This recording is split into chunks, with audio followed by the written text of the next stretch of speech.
Dalam upaya mengakselerasi net zero emission pada tahun 2060, Indonesia mendeklarasikan target terbaru penurunan emisinya. Dalam dokumen Nationally Determined Contribution NDC terbaru, Indonesia menaikkan target pengurangan emisi menjadi 31,89% di tahun 2030 mendatang dengan target dukungan internasional sebesar 43,2%.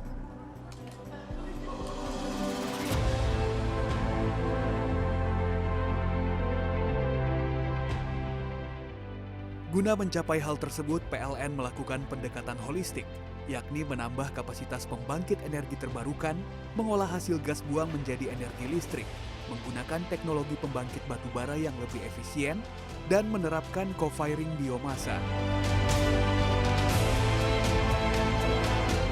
PT PLN menargetkan pembangkit energi baru terbarukan atau EBT dengan total kapasitas 648 MW pada tahun 2022. Salah satunya adalah dengan membangun pembangkit listrik tenaga surya atau PLTS terapung di Waduk Muara Tukat, Bali. PLTS apung berkapasitas 100 kW peak ini menjadi showcase transisi energi Indonesia menuju era energi baru terbarukan, sekaligus menjadi salah satu pemasok energi bersih selama perhelatan presidensi G20 Indonesia berlangsung. Hal ini merupakan bentuk upaya PLN untuk mempercepat transisi energi dan mengurangi emisi karbon yang menjadi salah satu agenda penting dalam pertemuan G20 di Indonesia.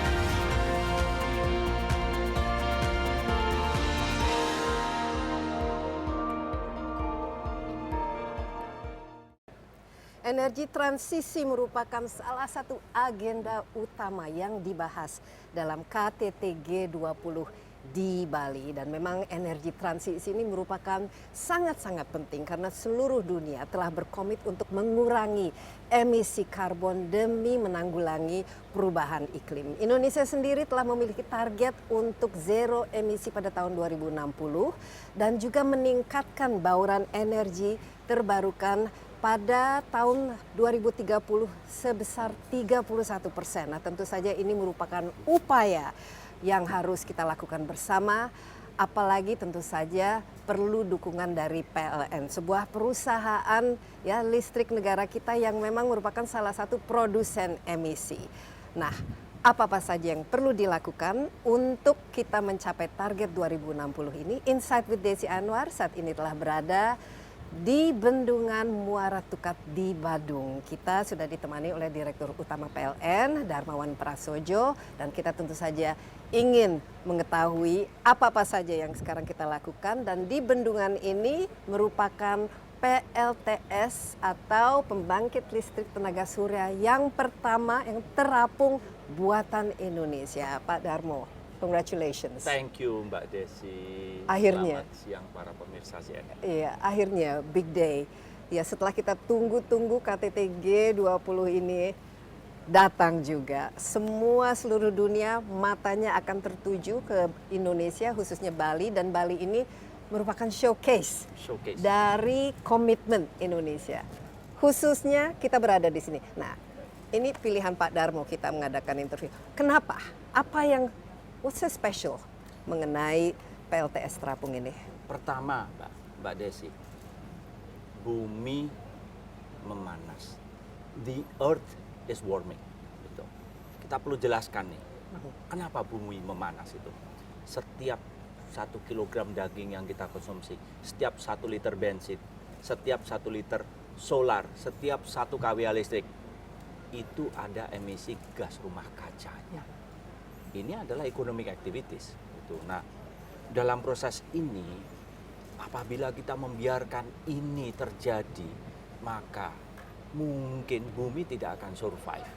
Nah, tentu saja di sini kita harus mempertanyakan apakah masa depan generasi masa mendatang harus lebih baik daripada masa depan generasi saat ini? Jawabannya iya. Gitu. Nah, bagaimana caranya? Yaitu ya menurunkan emisi gas rumah kaca untuk slowing down the warming atau bahkan kalau mungkin cooling down the earth. Iya. Nah, di sini kita umumkan, we are very proud to announce PLN is exactly committed to do so. Nah, kita punya perjanjian internasional, iya. Kita punya kebijakan, iya. Tapi ini adalah dari lubuk hati yang paling dalam, we do really care. Gitu. Jadi di sini dulu bahwa kita peduli gitu. Nah, sekarang tadi Mbak Desi menanyakan, how are we going to walk the talk? How are we going to walk the talk? Gitu. Jangan janji saja tapi aksi nyata. Aksi nyatanya seperti apa? Nah, tahun lalu pada saat itu perancangan National Electricity Planning atau RUPTL, di sana kita sudah membangun suatu strategi. Pertama, 13 gigawatt pembangkit listrik dari batu bara yang tadinya sudah dalam planning kita hapus, Pak. Jadi itu dulu. Iya.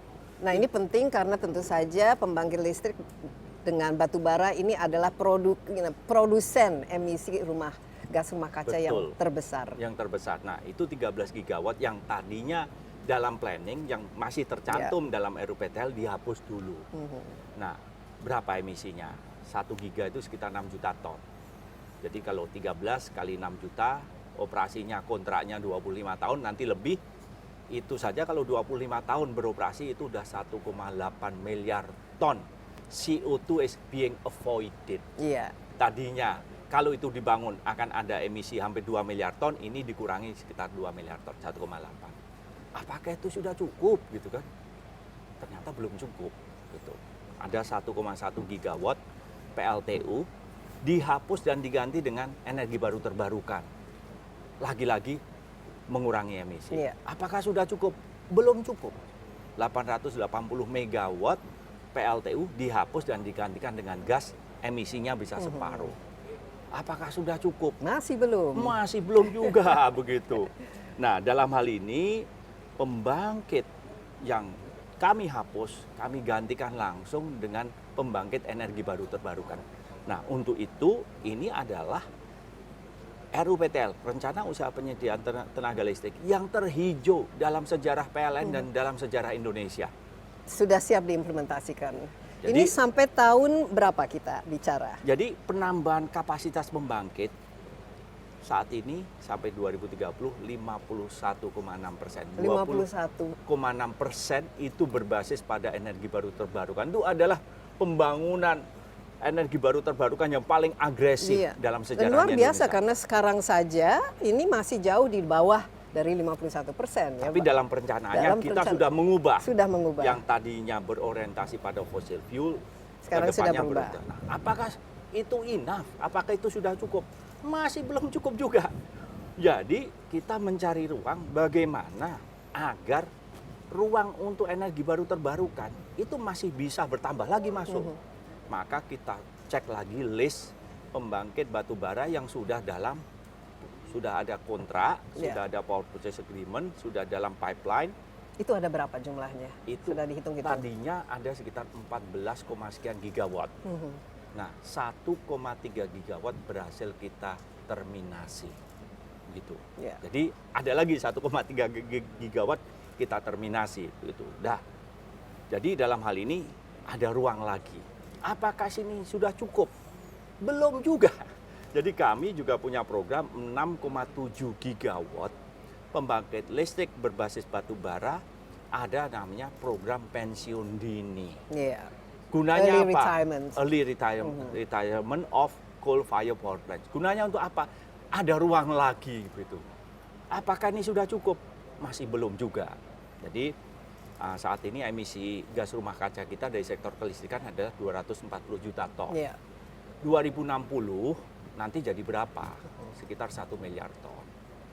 Kita rancang lagi, kita redesign lagi bagaimana ada kebutuhan 240 gigawatt tambahan kapasitas yang baru di atas kapasitas yang sudah ada. Itu pun akan berbasis pada energi baru terbarukan. Nah, untuk itulah kita melaunching di COP26 di Glasgow tahun lalu, yaitu net zero emission by 2060. Or earlier. Iya, or karena negara-negara lain mereka ada yang mengatakan 2050. Ada yang 2055, ada yang 2070, 2080 kita hitung. Apakah itu sudah cukup? Masih belum cukup. Itu the story still long. Jadi karena begitu besar ya ketergantungan Indonesia itu terhadap fossil fuel, sehingga walaupun sudah dilihat mana-mana yang bisa dikurangi, masih ada saja ketergantungan kita ya. Jadi Betul. tinggal berapa lagi nih yang harus dipikirkan? Sekarang kan we need to walk the talk begitu ya. Tahun ini berapa sih pengurangan emisi gas rumah kaca dibanding dengan business as usual? Iya. Tahun ini kita berhasil menurunkan 35 juta ton emisi gas rumah kaca dibanding dengan business as usual. As usual. Gitu. Karena tahun ini saja. Iya. Ini untuk khusus untuk tahun ini langkah-langkah apa yang bisa mengurangi sebesar itu jumlahnya? Jadi yang secara spesifik menyumbang terhadap pengurangan emisi itu. ada banyak hal yang kita lakukan jangka pendek. Jadi jangka pendek ruangnya memang agak sempit begitu ya. Begitu jangka menengah, jangka panjang ruangnya luar biasa. Pertama, kami juga mengganti pembangkit PLTU batubara kami yang tadinya agak boros menjadi energi yang jauh lebih efisien untuk mengurangi emisi gas rumah kaca. Oke, itu contohnya di mana-mana saja?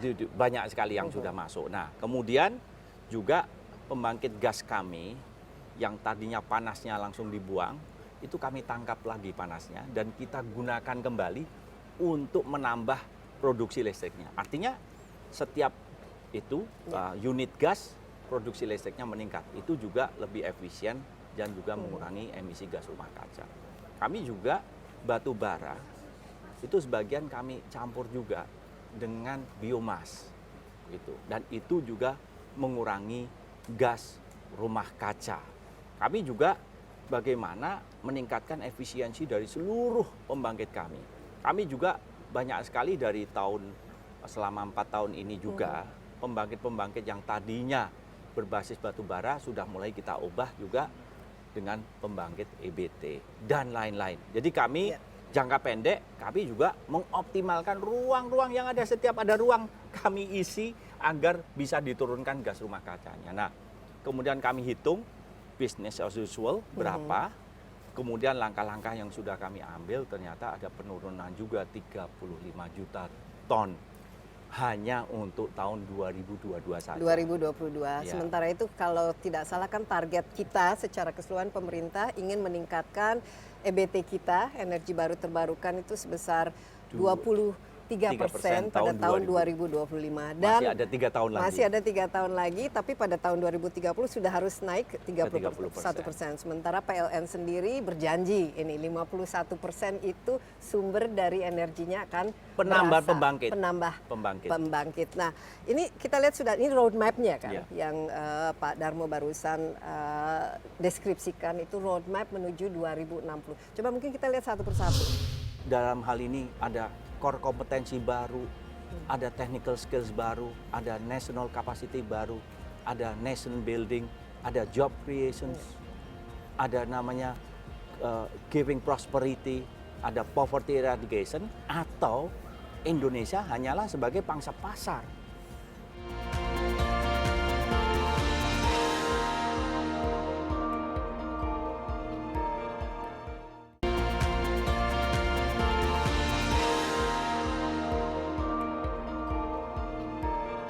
Kita mulai dari batu bara, karena batu bara itu terus terang PLTU kita, listrik kita sampai saat ini lebih dari 60% itu masih dari fossil fuel, apalagi batu bara.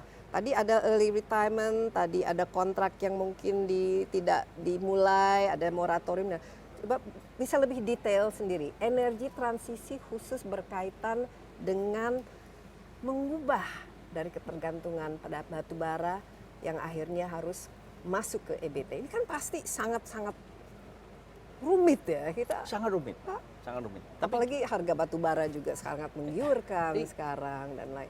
Kita melihat ya, perubahan iklim gitu, Mbak Desi. Is this environmental problem? The answer is big yes. It is economic problem, it is big yes. Tuh, kalau kita melihat ya, dulu kalau mau energi murah, kotor. Gitu. Buktinya apa? Dulu tahun 2015 batu bara 5 sen, 4,5 sen. Kita lelang pembangkit listrik tenaga surya berapa? 27 sen. Jadi 5 kali lebih lipat gitu. Nah, terlalu mahal. jadi gapnya tinggi sekali. Kita lihat di Cina tahun 2001, energi mix dari batu bara hanya 50%. Tahun 2009, energi mix dari batu bara hampir 90%. Artinya apa? Justru meningkat. Artinya Cina menekankan pada growth, not environmental sustainability pada di saat itu, yaitu menekankan energi murah kotor, energi bersih mahal gitu. Nah, dalam proses itu Cina mengembangkan kapasitas nasionalnya untuk memproduksi produk-produk energi baru terbarukan. Saat ini kita berbicara PLTS, ya banyak kan produknya didominasi dari Cina.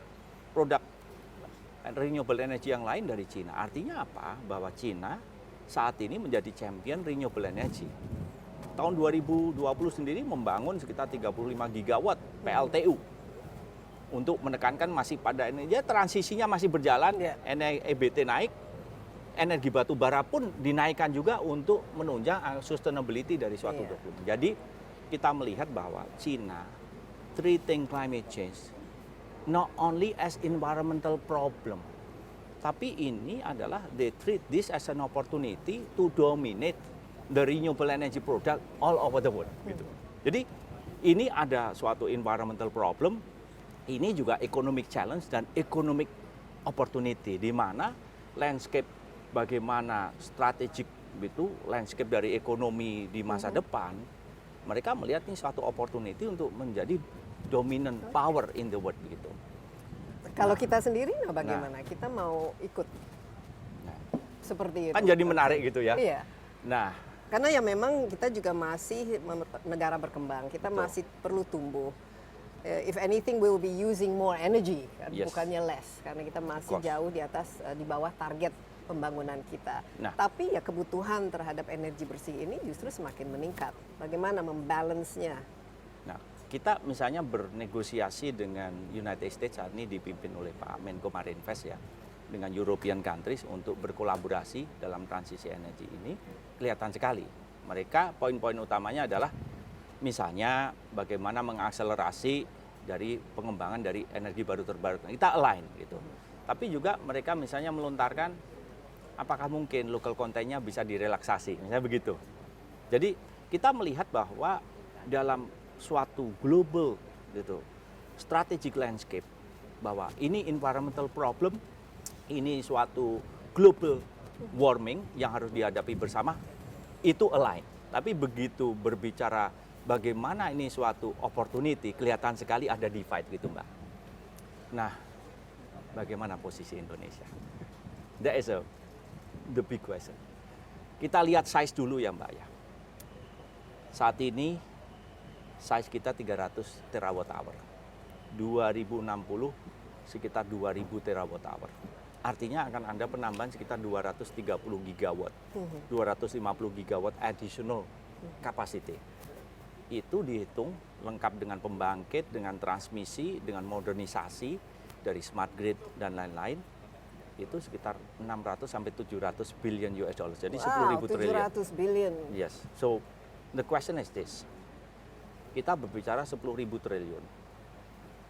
Is this an opportunity for this nation to take our own destiny dengan membangun suatu kapasitas nasional di mana kita bisa aligning antara environmental sustainability dan kebutuhan ekonomi kita. Kebutuhan ekonomi kita, tetapi juga dalam hal ini ada core kompetensi baru, ada technical skills baru, ada national capacity baru, ada nation building, ada job creations, ada namanya giving prosperity, ada poverty eradication, atau Indonesia hanyalah sebagai pangsa pasar dari negara-negara lain. Nah, inilah poin utama bahwa this transition of energy is an opportunity bagi bangsa ini untuk mengambil alih masa depan. Iya. Take control of our own destiny, di mana bangsa ini adalah bangsa pejuang. Kita tidak takut dengan tantangan, kita mampu menghadapi tantangan itu. Nah, ini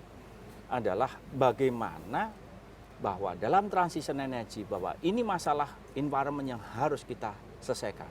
Tetapi ini juga suatu opportunity bagi bangsa ini untuk tumbuh dan berkembang. Oke, tapi khusus untuk PLN sendiri, karena ini kan masa transisi ini pasti juga masa sulit ya. Khususnya karena apalagi kita tadi tergantung kepada pembangkit listrik yang masih berbasis fossil fuel, sementara itu juga jumlah SDM perusahaan yang berkecimpung di dunia yang energi masih kotor itu kan begitu banyak.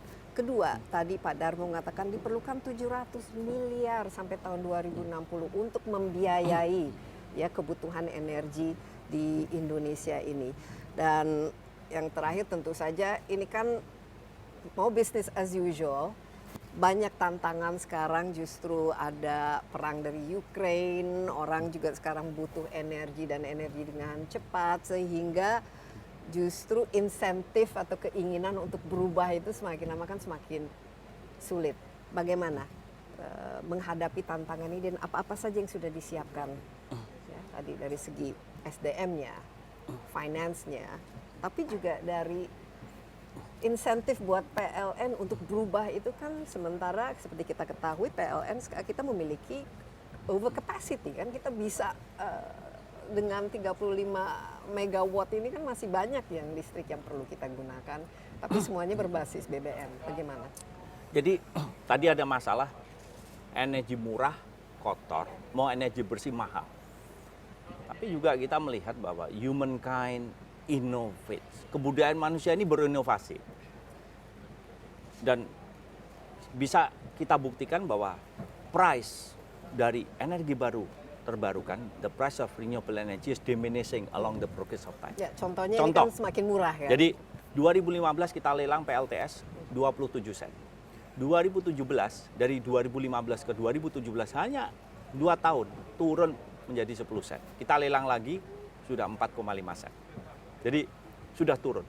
Wind, angin 13 sen 2018, kemudian turun ke 11 sen. Kemarin kita lelang akan ada penandatanganan 5,6 sen.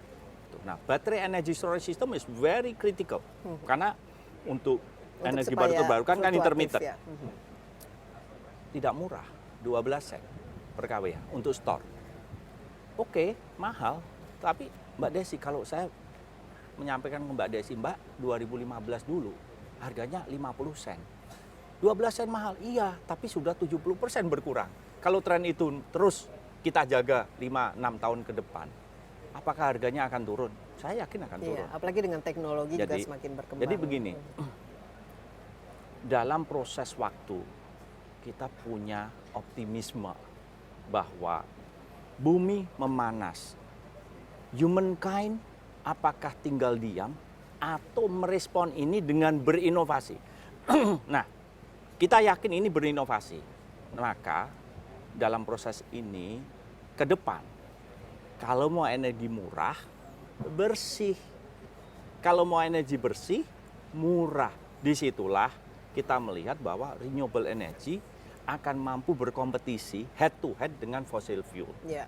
Bukan hanya secara teknis saja, bukan hanya secara sistem saja, tetapi juga secara ekonomis dan komersial. Dan disinilah ke depan akan fossil fuel akan tereliminasi secara alami. Karena orang ingin cost saving, ingin energi murah. Kebetulan energi murah itu yang bersih. Dia ingin energi bersih, kebetulan yang murah begitu. Nah, inilah maka PLN ini paham bahwa ini menjadi bagian tugasnya PLN agar memfasilitasi untuk berinovasi. Nah, sekarang gitu, Mbak Desi, ada 1 ton emisi karbon gas rumah kaca di Timbuktu di Afrika sana. Ada emisi 1 ton karbon di Temanggung sana. Dampaknya sama atau tidak? Iya. Jawabannya sama. Mau emisi karbon di New York, di Paris, di Tokyo, di Filipina, di Manila sama semuanya. Artinya ini adalah global warming, global problem. Nah, karena ini global, pertanyaannya apakah kita akan menghadapi ini dalam kesendirian? Ya, enggak. Tidak mungkin. Untuk itu kita harus menghadapi ini dalam suasana kolaborasi. Kolaborasi dengan siapa? Local, yes. Nasional, yes. Regional, yes. Internasional pun begitu. Karena ini adalah bagaimana we need, humankind need to reclaim of our right to survive.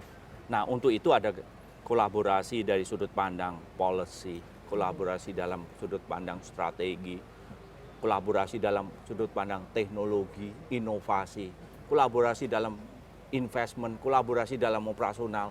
Jadi ini adalah global warming, suasana kebatinannya adalah collaboration. Nah, makanya presidensi G20 ini di mana Presiden Jokowi memerintahkan kepada jajarannya, let's take the leadership in marshalling, in deploying not Indonesian power but the whole global power, humankind, untuk menghadapi global warming ini dalam suasana kebersamaan. Dan itulah tema kali ini, we take leadership. Dan semoga memang betul-betul komitmen ini ditunjukkan oleh seluruh negara yang di bawah G20 ini.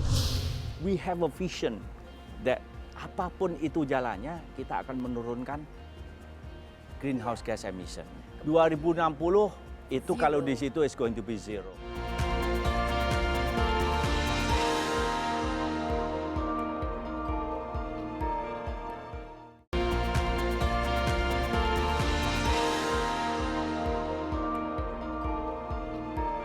Kembali ke masalah financingnya, karena saya juga lihat dunia juga semakin concern untuk memfinance atau membiayai proyek-proyek khususnya yang berkaitan dengan EBT, dengan renewable, dengan green. Nah, khusus untuk energi transisi ini, tadi kita sebut 700 miliar yang dibutuhkan ya bagi sampai tahun 2060. Kira-kira yang sudah komit dan kira-kira diajak untuk berkolaborasi, siapa saja Pak Darmo khusus untuk financing energi transisi kita? Karena di situ kan harus ada private public partnership, ada multilateral development banks, ada sektor swasta. Nah, ini bagaimana cara-caranya juga sehingga berinvestasi di Indonesia untuk memajukan EBT kita itu sangat atraktif. Jadi kita juga berbicara dengan dunia internasional, itu dari United States, dari European countries, dari Japan, South Korea, China, all over the world gitu ya. Pertama adalah kita melihat begitu kita berbicara renewable energy, we are shocked beyond belief. Kita tidak kekurangan investor. Begitu kita ada lelang, kompetisinya luar biasa. Bukan 5, bukan 10, bahkan 15 atau 20. Jadi artinya dunia ini tidak having shortage for additional investment in renewable energy. Jadi bagaimana itu sangat sehat sekali. Nah, untuk itu apa yang menjadi concern mereka itu adalah bagaimana PLN dalam hal ini mampu merancang environment yang kondusif untuk berinvestasi di renewable energy. Ini penting. Ini akuntabilitas, penting. transparansi. Nah, jadi kalau begitu, penting. sekarang kita berbicara kontrak dengan pihak ketiga selama 25 tahun misalnya begitu. Yang pertama spiritnya apa? Fairness. Itu has to be fair. Fairness itu apa? If they invest, they need to get the investment back. Ya sudah, itu hal yang lumrah. Kemudian kalau ada resikonya kita diskusikan. Kemudian kita kelola, kita kalibrasi dan ada de-risking. Kemudian tentu saja ada rate of return. Nah, dalam hal ini untuk renewable energy rate of return-nya bisa sedikit diturunkan. Marginnya itu bisa lebih kecil lagi, sehingga dalam hal ini muncul suatu trust bahwa we really build an environment that conducive for investment. Nah, tentu saja dalam hal ini ada beberapa platform, ada JETP, ada IPG, ada Asian Development Bank, ada World Bank, ada filantropi dan lain. Jadi dan itu ada yang sudah taken dan sudah ini letter of intent dan kira-kira sekian. Bagaimana interest dalam renewable energy development is amazing. Bahwa dalam hal ini kelihatan sekali bahwa ini sebagai environmental challenge itu sudah ada KPI-nya bagi mereka untuk berinvest di renewable energy. Kalau mereka invest di fossil fuel akan ada punishment. Sehingga ini available. Nah, dari sudut pandang PLN sendiri tentu saja kami membangun suatu ekosistem keuangan investasi untuk green financing. Itu tadi Mbak Desi sudah itu ada yang bilateral, ada yang multilateral, private komersial ada filantropi. Jadi semuanya. Dan bahkan kita sudah membangun misalnya mekanisme untuk green bond. Iya. Dan kita punya ETM kan, Energy Adanya di Transition transition mechanism dan lain-lain. Nah, misalnya untuk green bond, apa bedanya dengan global bond? Global bond itu begitu masuk pinjaman itu ya sudah untuk general purpose use gitu. Nah, untuk global bond ini ada mekanisme untuk monitoring gitu. Verification, validation, monitoring. Memang agak ribet sedikit, tetapi begitu dana masuk harus di earmark masuk ke dalam renewable energy project, green project, dan itu harus diverifikasi, divalidasi, dan ada transparansi begitu. Nah, mekanismenya rumit, tetapi ini sebagai catatan, sejak Januari kita sudah qualified untuk green bond. Artinya mekanisme tambahan itu sudah kita aplikasikan dan berjalan dengan baik.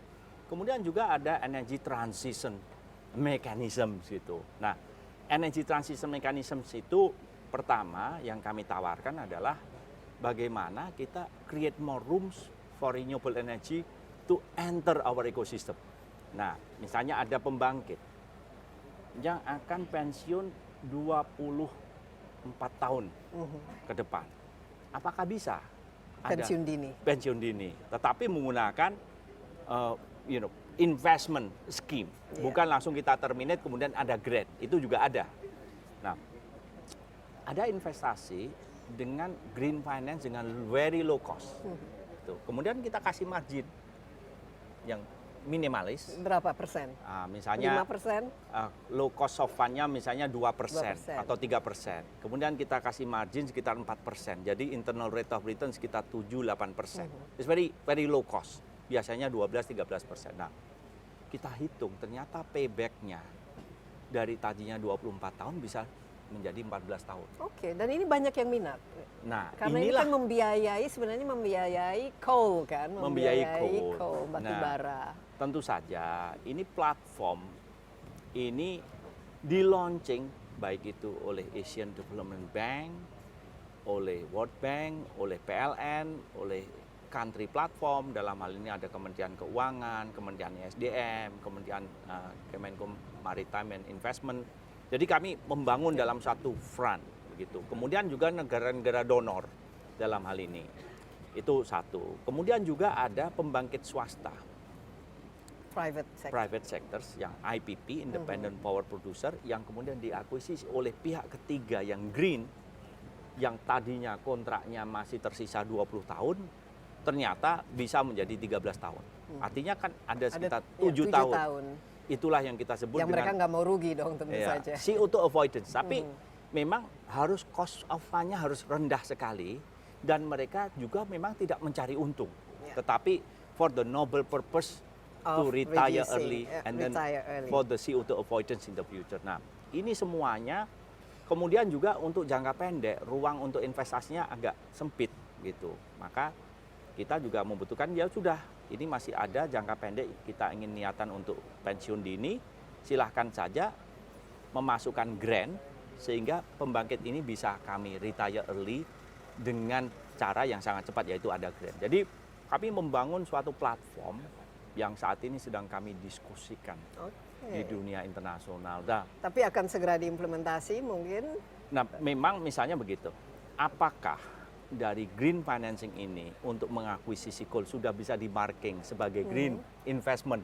Nah, itu juga perlu dibangun suatu framework juga regulation dari dunia internasional dan lain-lain. Tahun 2040 apakah bisa kita sudah tidak lagi tergantung kepada PLTU atau dengan batu bara sebagai salah satu sumber dari tenaga listrik? Ada beberapa hal, Mbak.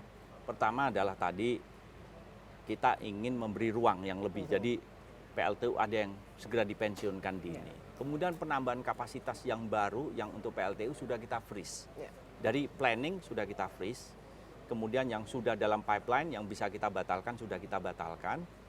Kemudian penambahan kapasitas yang baru kita usahakan menggunakan renewable energy. Nah, memang ada beberapa kontrak PLTU yang akan berakhir di tahun 2050. Oh, 2050. Tapi juga begini, ada namanya carbon capture and storage, di mana dari pembangkit batu bara karbonnya ditangkap, Iya. kemudian Jadi tidak diinjek, dirilis tidak dirilis itu. Nah, coba bayangkan misalnya kan biaya komponen dari listrik itu sekitar untuk PLTU itu 3 sen itu untuk biaya pembangkitnya, 2,5 sen untuk biaya bahan bakarnya, jadi sekitar 5 sen, 5,5 sen.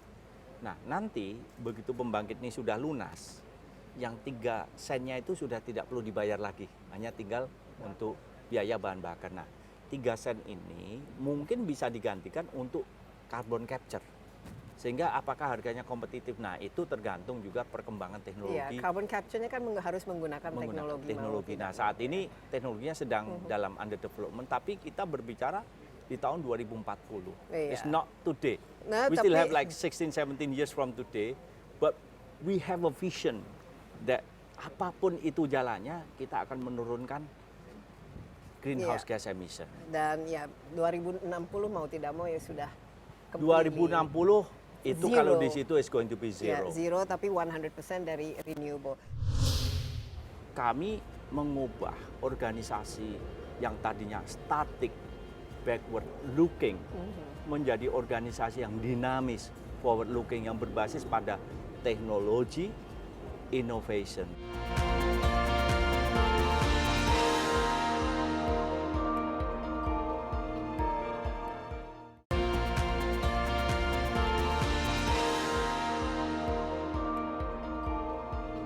Dalam upayanya ke sana tadi, SDM-nya kan. Ini kan berarti ada perubahan dari skill, kapasitas yang selama ini khususnya di lingkungan para produsen energi kita. Bagaimana menyiapkan? Karena beda loh. Beda menggali lubang untuk mendapatkan batu bara dan kemudian memprosesnya menjadi PLTU gitu. Dengan misalnya membuat sesuatu yang sifatnya lebih high tech. How? Karena ini merupakan bagian dari tadi just energy transition, itu berarti kan manusianya juga tidak dikorbankan demi untuk menyelamatkan bumi. Justru harus ditingkatkan kapasitasnya supaya lebih produktif lagi. Jadi untuk ini kita melakukan transformasi yang sudah kita inisiasi 2,5 tahun lalu. Gitu. Pertama, kita melakukan digitalisasi pembangkit kami. Dalam proses digitalisasi lebih efisien. Kita melakukan digitalisasi transmisi kami. Kita melakukan digitalisasi distribusi kami. Kita melakukan digitalisasi control room kami. Nah, dalam proses ini dulu demand itu yang fluktuasi hanya di demand saja.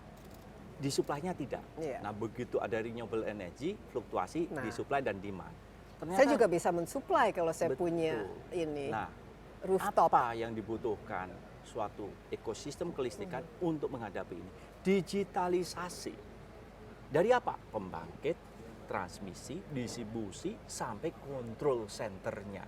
Dispatchnya harus otomatis totally, sehingga ini menjadi canggih. Terus kemudian ditanyakan, are you doing it? Oh, we have done it for the last 2,5 years. Dalam hal ini terbangun core kompetensi baru, technical skills baru, know-how baru, skill set baru, dan ini berjalan dengan waktu. Gitu. Kemudian ke depan bahwa kita transisi ada berbasis gas, kita transisi ada hidro, kita transisi berbasis geothermal, kita transisi berbasis pada wind, kita transisi berbasis pada solar dan lain-lain. Nah, dalam hal ini kami juga melakukan reorganisasi, transformasi organisasi, membangun holding subholding. Oke, berdasarkan sumber-sumber Nah, energi yang baru. dalam hal ini aset-aset kita yang berserak kita konsolidasikan dalam bentuk 2 Genco Generation Corporation. Kemudian juga kita bangun namanya Energi Primer Indonesia, suatu subholding. Di sini kita langsung paham bahwa dalam misalnya untuk energi primer Indonesia ke depan kita membutuhkan pasokan biomas yang cukup banyak. Biomas dengan batu bara sangat berbeda. Dengan batu bara kita kontrak berbasis korporasi. Iya. Dengan biomas kita berbasis Bisa pada masyarakat lahan, juga, dan juga ada masyarakat, ada value chain yang sangat lebih kompleks, ada pemberdayaan, kemudian ada ribuan, ratusan ribu bahkan jutaan orang yang bekerja menanam, kemudian Jadi bisa memanen sentra-sentra dan lain-lain. ekonomi Dan sendiri. ini value chain-nya sangat berbeda. Core kompetensi yang dibutuhkan untuk mengelola ini juga berbeda. Kami mulai membangun itu. Kemudian juga untuk yang Genco di sana, kemudian kita mengidentifikasi value chain-nya seperti apa, aktivitasnya seperti apa, core kompetensi skill set-nya seperti apa. Nah kebetulan PLN ini beruntung sekali, 65% pegawai PLN itu milenial. Oke, 65% ya. Jadi, so with that, I'm so shocked, surprised beyond belief bahwa the strength is coming from within. Jadi mereka itu kepingin belajar, mereka itu ingin betul-betul menguasai core kompetensi yang betul-betul relevan ke masa depan. Dan mereka sangat agile sekali, sangat dinamis sekali, fast learner dan lain-lain. Nah, dalam hal ini kami mengubah organisasi yang tadinya static, backward looking, menjadi organisasi yang dinamis, forward looking, yang berbasis pada teknologi, innovation. Nah, core kompetensi ini tidak bisa overnight. Iya, enggak. Tidak bisa overnight, tetapi itu ribuan penambang kita kan pasti mereka harus di retrain lagi atau mungkin ada early retirement juga skema supaya mereka juga tidak untuk dirugikan. itulah memang value change dari setiap produk renewable energy ini harus kita bangun berbasis pada kapasitas nasional. Nah ini contoh ke depan, begitu renewable energy itu masuk dalam suatu kapasitas yang sangat besar, kita membutuhkan energy storage system yang sangat besar. Dibangunlah Indonesia Battery Corporation. Indonesia Battery Corporation. Yes. Ini nanti di bawah PLN juga. Ini ada PLN, ada Pertamina, ada Antam, ada Main ID. Jadi ini dalam suasana kebersamaan dengan investor dari internasional. Oke, ini menarik karena tentu saja salah satu upaya untuk mengurangi ketergantungan kita terhadap fossil fuel adalah mengurangi ya kendaraan yang berbasis fossil fuel yang selama ini kita gunakan.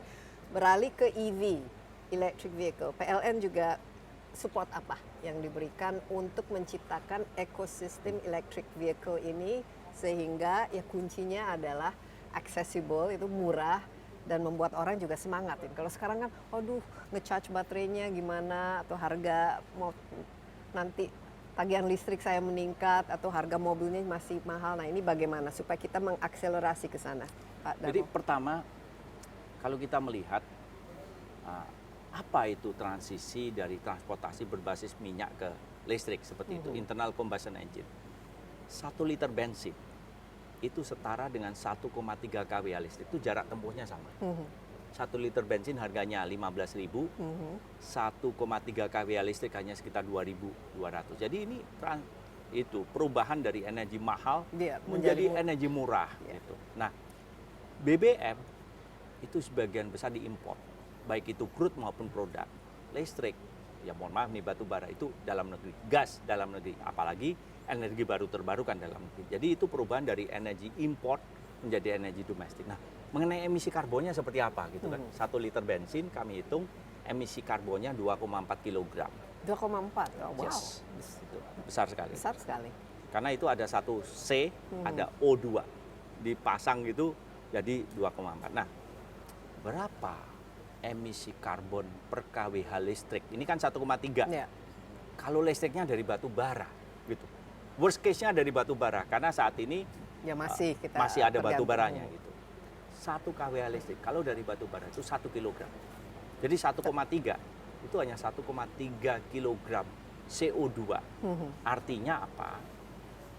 Berpindah dari mobil berbahan bakar minyak ke mobil listrik. Kalau listriknya dari batu bara itu mengurangi emisi sudah 40%. Apalagi listrik PLN saat ini bukan hanya dari batu bara, ada gas, ada energi baru terbarukan, ada wind, ada geothermal, kemudian ada hidro, dan lain-lain. Nah, jadi perubahan dari internal combustion engine ke EV itu sudah mengurangi minimum 50%. Kalau dengan kondisi saat ini, nah ke depan, begitu kita bergerak ke net zero emission, itu berarti dari 2,4 kg per liter menjadi 0 kg. Begitu kita net zero emission. Jadi ini dulu. Nah, apa role-nya PLN? Kalau mobil sekali ngecharge itu 360 km.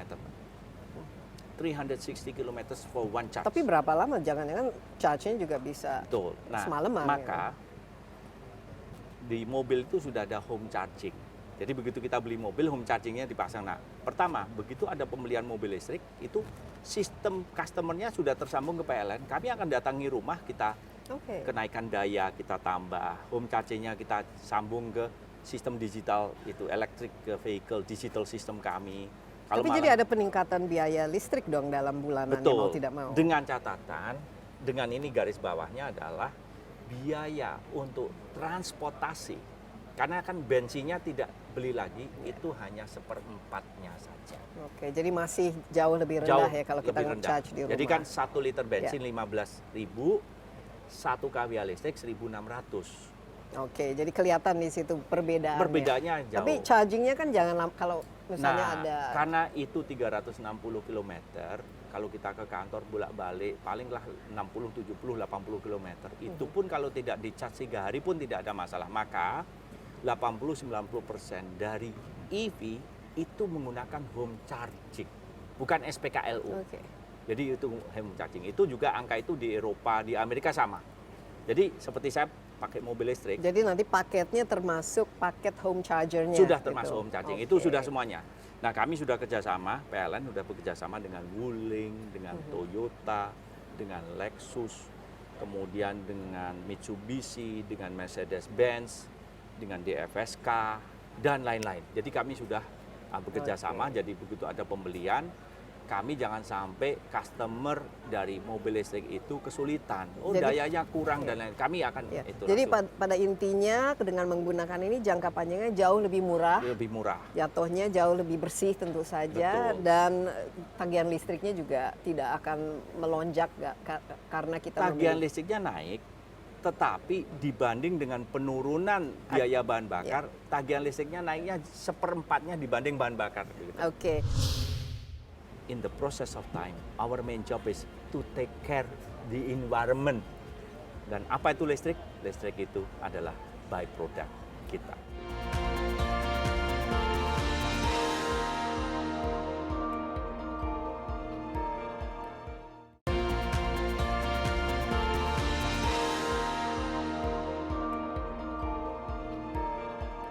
Nah, tapi kan kita masih perlukan charging point. Betul. Karena ini kan merupakan ekosistem. Nggak mungkin dong orang harus pulang dulu untuk nge-charge. Itu yang pertama. Kedua, kuncinya kan sebenarnya kalau ini kita kan baterai ya. Nah, tadi di pembuatan energy storage ini nanti tahap keberapa nih? Karena saat menurut ini saya kan ini mobil sudah sekali ada untuk baterainya. Jadi mobil itu dijual dari pabrikan sudah ada dengan baterai. Nah, kami juga membangun SPKLU. Nah, SPKLU dari PLN tentu saja sangat terbatas. Kami tidak punya tempat parkir yang sangat strategis kan. Yang punya mana? Mall. Yang punya mana? Bank. Yang punya mana? Kantor-kantor. Yang punya mana? Restoran. Jadi bisa jadi sumber-sumber ekonomi Ya, bisnis. ini kami membangun franchising kerjasama dengan mereka untuk menggunakan lahan-lahan mereka. Ini sudah mulai. Kami dengan perbankan sudah mulai kerjasama. Ada gerai, makanan cepat saji. Kami juga udah dengan mall, kami sudah kerjasama. Jadi kami membangun SPKLU, yes, we do. Tetapi lebih penting lagi, kami ingin ini bak jamur tumbuh di musim hujan. Sehingga kami bekerja sama. Dan ini sedang jadi kita ada lakukan. semacam kios-kios charging yang ya mau tidak mau ya harus franchising. Dan harus banyak tersedia. Ya. Nah, kemudian untuk motor listrik kami juga membangun kerjasama ini dengan semuanya itu. Dengan Via, dengan Gese, dengan Volta, dengan Smooth, dengan Fly, dan semua yang ada, kami membangun suatu ekosistem di mana kami juga punya PLN Mobile, kami membangun PLN Market, kami juga bekerja sama dengan Himbara, bagaimana ini ada financing agar lebih murah lagi. Kita membangun baterai swap station dengan para manufacturer ini dan semuanya. Kemudian juga untuk charging, kami membangun sistem charge in yang itu terintegrasi dengan PLN Mobile. Jadi chargingnya mudah sekali. Pembayarannya digital, menemukan SPKLU di mana. Nah, ini masih di awal, yes. Ya. Tapi Kira-kira kapan ini nanti akan istilahnya menjadi the norm ya? Semua orang ya minimal 50% dari penduduk kita nanti bisa menggunakan electric vehicle. jadi ada angka 10 formal, tahun, 20 ada tahun. angka formal, tetapi di tahun 2030 ada angka yang sedikit agresif, yaitu sepertiga mobil dan motor nanti, sepertiga yang baru itu akan berbasis pada electric vehicle maupun electric motorcycle. Nah, disinilah ada tadi bahwa ini energi yang tadinya berbasis import menjadi domestik. Ini energi yang mahal menjadi murah. Ini energi yang kotor menjadi energi bersih. Dan ini juga kesempatan bagi kita untuk membangun kapasitas nasional. Iya. Dan Jadi ada produksi. Dan karena motor-motor listrik itu produksi nasional. iya, dan kita ini sebenarnya kan Bali ini merupakan showcase-nya. Kalau tidak salah Bali justru mau net zero-nya jauh lebih awal. Lebih awal. Dari 2060. Dan kita nanti juga kawasan ini kan semuanya kan diladeni oleh mobil listrik. Dan kembali lagi ke ini, PLTS terapung kita. Mungkin bisa cerita sedikit, ini semua made in Indonesia, domestik Ini semua 50% ya? adalah buatan Oke. Indonesia. Apa yang kita ingin pamerkan kepada tamu-tamu para negara yang nanti akan dibawa ke sini untuk melihat? Bahwa dalam hal ini kita akan mencapai net zero emission gitu. The battle has just begun. Ini adalah showcase dalam G20 bahwa agresivitas kita membangun renewable energy itu adalah agresivitas yang karena kita peduli bagi generasi masa mendatang. Dan di sini kita tunjukkan dalam satu showcase bahwa ini satu showcase, dan dalam hal ini local content-nya sudah 49,9%. 49 kok? Betul. Tapi nanti bisa 100% Nah, ya kan? nanti ke depannya tentu saja ini value change-nya sedang kita pelajari Ya. dari bahan bakunya sampai end produknya itu satu persatu kita bangun kapasitas nasional. Ini Oke. menjadi bagaimana kita membangun suatu kekuatan nasional yang berbasis pada core kompetensi baru, technical skill baru, skill set baru yang betul-betul relevan bagi tantangan di masa Iya, depan. dan kita juga memanfaatkan ya kekayaan alam kita. Kalau di Indonesia kan renewable-nya saya lihat ya, jelas saja surya ya, matahari dan juga air ya, hidro. Air, ada Mungkin, hidro, ya. ada panas bumi. Nah ini ada ini tidal, ini semua betul-betul harus kita manfaat. Tapi mungkin karena ini lebih accessible ya. Kalau surya kan lebih gampang. Kita misalnya di setiap rumah nanti bisa memiliki roof sendiri, solar panel sendiri. Punya target nggak Pak Darmo? Jadi di Untuk, RUPTL saat ini di National Electricity Planning sampai tahun 2030 ada penambahan pembangkit berbasis surya adalah 4,7 gigawatt additional capacity, large scale. Dimulai dari industri tentu saja. Dari industri, kemudian ada juga large scale, di mana dengan large scale itu harganya juga bisa ditekan Ya. gitu. Tapi ke depan solar ini kan intermittent antara jam 10 sampai jam 2. Kalau menggunakan baterai masih sangat mahal sekali. Iya. Tetapi ke depan itu adalah keniscayaan bahwa harga baterai juga menjadi sangat murah. Jadi mungkin saja di masa depan nanti pembangkit listrik berbasis tenaga surya itu bukan lagi intermittent jam 10 sampai jam 2, tetapi bisa beroperasi 24 jam. Kuncinya baterai itu. Baterai energy storage system yang sangat kompetitif, secara komersial sangat kompetitif. Iya, Dan itu saat ini sedang dalam proses. Iya. Dan kita katanya percaya Indonesia ingin menjadi pusat lah pembuatan dan penjualan baterai karena kita memiliki ininya ya, kontennya ya. konten yang kita punya, sumber daya alamnya kita punya, teknologinya kita berkolaborasi, sehingga di sini ada namanya value creation, ada job creation, ada acceleration of growth. Di Oke. sini kita aligning antara growth dengan environmental sustainability. Oke, Pak Darmo. Terima kasih banyak, tapi sebelumnya saya ingin tahu ini kan menyiapkan G20 ini dan Indonesia harus betul-betul tampil prima nomor 1 dalam mewujudkan Paris Agreement dan komitmen kita untuk mengurangi emisi terberat sampai saat ini, apalagi dengan situasi energi, situasi dunia dengan kebutuhan energi semakin meningkat. Apa yang terberat selama ini tantangannya? Dan Saya melihat bahwa dari tim Indonesia ini, baik itu pemerintah, ada Kemenko Marinvest, Kementerian ESDM, Kementerian Keuangan, Kementerian LHK, Kementerian BUMN, dengan PLN, semuanya itu kita melihat suasana kebersamaan yang luar biasa. Semangat untuk menyelamatkan bumi yang luar biasa. Semangat mencintai bangsa ini yang luar biasa. Sehingga yang muncul itu adalah semangat pengabdian, api perjuangan, kemudian kekompakan. Bukan karena semangat G20 saja untuk menyelenggarakan, G20, tapi jangka panjangnya ini harus kita pikirkan. Itu it goes without saying menjadi salah satu milestone di mana kita bisa tampil, tetapi saya melihatnya it goes beyond G20. Bahwa tadi yang saya lontarkan, we do really care. Nah, untuk PLN sendiri, in the past, our main job is to provide electricity. Tugas kita ya namanya perusahaan listrik nasional adalah menyediakan listrik. Tetapi dalam proses waktu ini, in the process of time, our main job is to take care the environment. Dan apa itu listrik? Listrik itu adalah byproduct kita. Terima kasih. Oke, Pak Darmo.